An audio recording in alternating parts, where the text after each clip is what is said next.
Assalamualaikum warahmatullahi wabarakatuh. Selamat datang di channel Guru Belajar. Bagi teman-teman yang baru menemukan channel ini, jangan lupa like, subscribe, and share. Semoga video ini bermanfaat. Ya, baik, terima kasih. Jadi yang dimaksud Pak Menteri tadi, penghitungan bobot kinerja guru itu tetap 24 jam sebagaimana amanat undang-undang, namun tidak semua 24 jam itu harus diselesaikan melalui tatap muka. Jadi bisa dengan kegiatan lain yang bagian dari 5M yang tertuang dalam undang-undang guru dosen. Tepatnya seperti apa saja yang menjadi perhitungan bobot dan berapa bobotnya itu akan dirumuskan dalam Kepmen. Jadi sebenarnya sebelumnya sudah ada keputusan menteri yang baru. Kita sedang sempurnakan untuk keputusan menteri ini agar nanti bisa menjadi rujukan dan lain sebagainya. Oke, terima kasih. Jadi saya sampaikan terlebih dahulu, BKN itu kan mempunyai tugas dan fungsi melakukan pengelolaan pengembangan manajemen aparatur sipil negara. Salah satunya adalah kinerja ASN dan itu termasuk guru. Ya, jadi saya sampaikan di awal, sebetulnya di akhir tahun 2023 kami di BKN dengan Kemendikbud itu sudah membangun atau melakukan kerjasama menerbitkan SE bersama untuk penilaian kinerja bagi guru dan kepala sekolah. Kemudian dalam beberapa kali pertemuan ternyata perlu juga dilakukan penilaian kinerja, pengelolaan kinerja itu bagi pengawas sekolah, sehingga sekarang menjadi satu tambahan lagi. Nah, yang perlu kita perhatikan bahwa sistem untuk melakukan pengelolaan kinerja itu hanya satu. Makanya datanya itu kita alirkan. Kita memang membangun e-kinerja untuk semua penilaian kinerja aparatur sipil negara. Tetapi khusus bagi guru yang saya sampaikan di awal, memang kita perlu membuat sistem tersendiri. Ya, karena pertama memang jumlah ASN itu sebagian besar adalah guru. Yang kedua, kita juga ingin mengurangi yang disampaikan oleh Pak Menteri tadi, beban guru yang berkaitan dengan administrasi. Jadi guru lebih fokus kepada tugas utamanya melakukan atau mengajar kepada sekolah-sekolah, siswa-siswa, dan itu tidak dibebani oleh beberapa hal yang sifatnya administratif, justru waktunya habis untuk hal-hal yang tidak terlalu menjadi tugas pokok utama guru.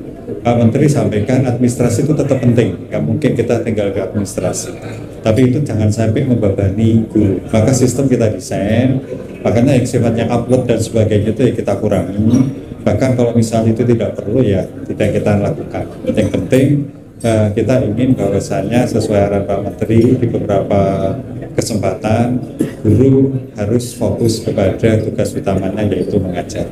Silakan.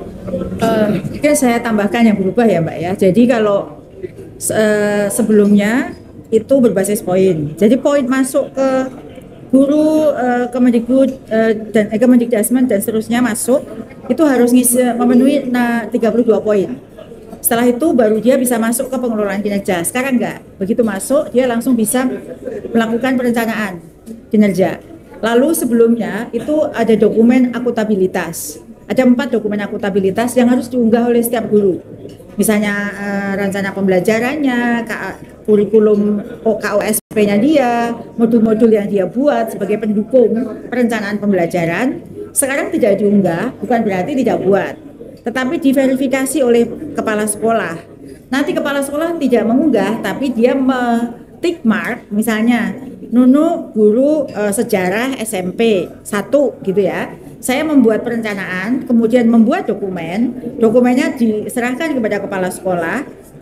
Kepala sekolah melihat dokumennya ada, lalu dia masuk ke akun saya sebagai penilai, lalu diverifikasi. Jadi dia memverifikasi dokumen yang saya ada. Jadi kepala sekolah bertanggung jawab terhadap guru tersebut apakah sudah membuat dokumen. Kalau sebelumnya kan guru harus mengunggah sebagai bentuk akutabilitas, pertanggungjawaban bahwa dia memang melakukan pengelolaan kinerja. Sekarang tidak. Itu yang kedua. Perubahan yang ketiga, kalau dulu setiap semester melakukan perencanaan, sekarang setahun sekali. Jadi seperti itu. Jadi ini tentu yang dikeluhkan guru itu karena dia mengunggah dokumen, itu bagi yang tidak punya data, itu kan perlu waktu 24 jam. Dan dokumennya banyak sekali, sekarang tidak perlu. Kalau dulu karena ada poin, guru berlomba-lomba mengejar poin, dan guru kan selalu ingin memberi yang terbaik. Kalau dibilang 32, dia mau nampung sampai 60 poin gitu. Jadi ini yang menyebabkan guru meninggalkan kelas tapi melakukan mengejar poin-poin. Nah, poin-poin itu dulu ada, misalnya webinar berapa, ikut pelatihan, ikut seminar dan seterusnya. Itu kira-kira 3 perubahannya. Rekan-rekan media yang saya hormati, tadi kita sudah menyaksikan rilis pembaruan pengelolaan kinerja guru, kepala sekolah, pengawas sekolah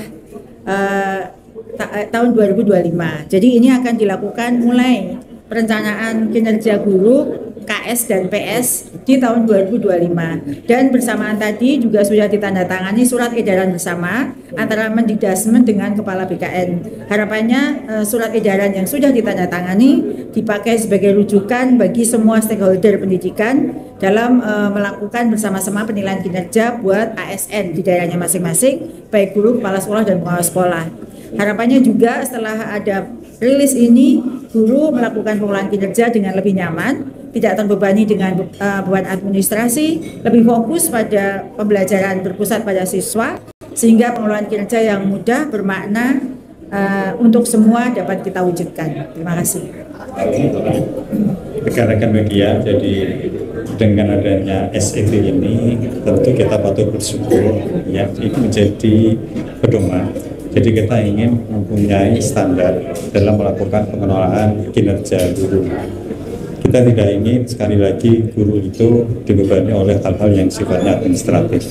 Nah, moga-moga SE ini antara BKN dengan Kementerian Pendidikan Menengah Dasar dan Menengah ini terus kita kembangkan. Ya, karena apa? Karena kita ingin menindaklanjuti arahan Bapak Presiden bagaimana bisa menciptakan guru yang profesional, yang bisa menjadi pencerdas bangsa, dan tentunya guru bisa berkontribusi dalam pelaksanaan pembangunan khususnya di bidang pendidikan. Terima kasih. Baik, terima kasih Pak Guru. Terima kasih. Terima kasih semuanya.